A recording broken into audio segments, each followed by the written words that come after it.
बिकवाली के बीच काफ़ी सारे डेटा पॉइंट्स आ रहे हैं और ये डेटा पॉइंट्स जो हैं वो आपके लिए जानना बेहद ज़रूरी है।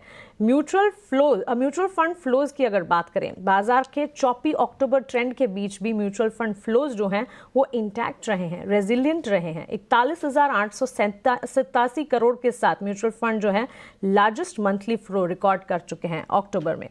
अक्टूबर में म्यूचुअल फंड ने क्या खरीदा और क्या बेचा? अब जहां फ्लोज इतने पॉजिटिव देखने को मिल रहे हैं, सबसे इंटरेस्टिंग ये जानना होगा ना कि क्या खरीदा और क्या बेचा और कहां पर कन्विक्शन है म्यूचुअल फंड्स का। ये डिटेल्स लेकर शरद अब हमारे साथ जुड़ गए हैं। शरद बताइए। जी बिल्कुल, अक्टूबर के महीने में जो है बहुत अच्छी मूवमेंट देखने मिली है इक्विटी फ्लोज की। सितंबर में लगभग 34,400 करोड़ का ये आंकड़ा था और अब देखा जाए तो उसके मुकाबले लगभग 42,000 करोड़ का जो है टोटल इन्फ्लोज देखने मिला है। अगर वही एनएफएस को हटा दे फिर भी एक सिग्निफिकेंट इन्फ्लोज देखने मिली है, लगभग 38,000 करोड़ का ये मार्क है।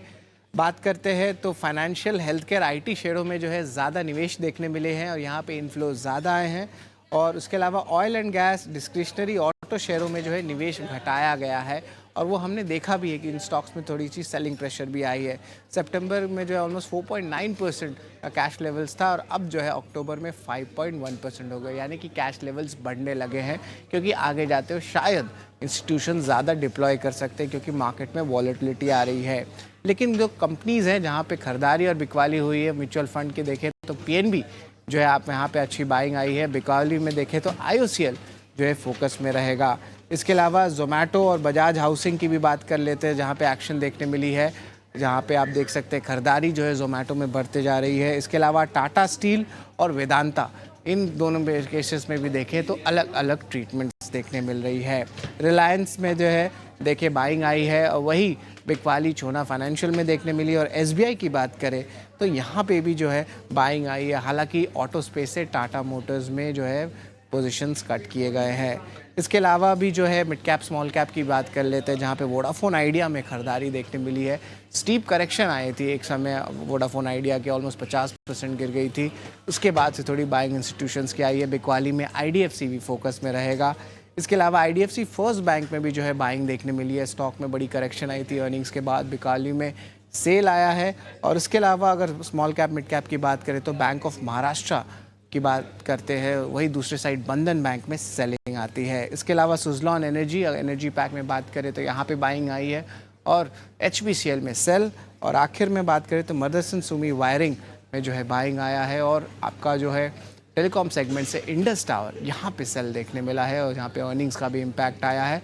तो ये पूरा रिपोर्ट कार्ड है म्यूचुअल फंड के बाई सेल का, आपके लार्ज कैप्स और मिड कैप्स का। ऑलराइट, बहुत बहुत शुक्रिया शरद, ये पूरी लिस्ट हमारे सामने रखने के लिए कि अक्टूबर महीने में म्यूचुअल फंड्स ने कौन से शेयर्स पर अपनी नज़र डाली है, कहां पर खरीदारी हुई है और कहां पर बिकवाली। पर जैसा कि शरद बता रहे थे कि दिग्गज एसबीआई में भी खरीदारी हुई है अक्टूबर महीने में। एक बार चंदन, मैं आपसे इस पर चार्ट चेक भी लेना चाहूँगी क्योंकि हमने कुछ एक प्राइवेट बैंक्स की बात तो ज़रूर करी है कि अगर उनसे पुश मिलेगा तो और निफ्टी बैंक में मोमेंटम आए तो आप ध्यान ज़रूर रखिएगा। पर साथ ही साथ एसबीआई भी हाल फिलहाल काफ़ी अच्छा मूव दिखा रहा था चंदन, आज लगभग सपाट है, पर क्या ये एक सही मौका है एक फ्रेश एंट्री का? बिल्कुल सृष्टि जी, देखिए एसबीआई में अच्छी खासी बाइंग पिछले 2 वीक में देखने को मिली थी। भले अभी पिछले 4-5 दिन से रेंज बाउंड है बट सपोर्ट्स ऊपर की तरफ शिफ्ट हो रहे हैं। इमीडिएट सपोर्ट लगभग 830 के आसपास है और मेरा मानना है कि बाई ऑन डिक्लाइन की रणनीति यहाँ पे बनाना चाहिए। 830 के सपोर्ट से वापस कहीं ना कहीं एसबीआई 865 875 के लक्ष्य को साधता हुआ नजर आना चाहिए। तो 70 के टारगेट्स फिर से एक बार एसबीआई में उम्मीद कर सकते हैं। थोड़ा मजबूत ज़रूर दिख रहा है चार्ट्स पे।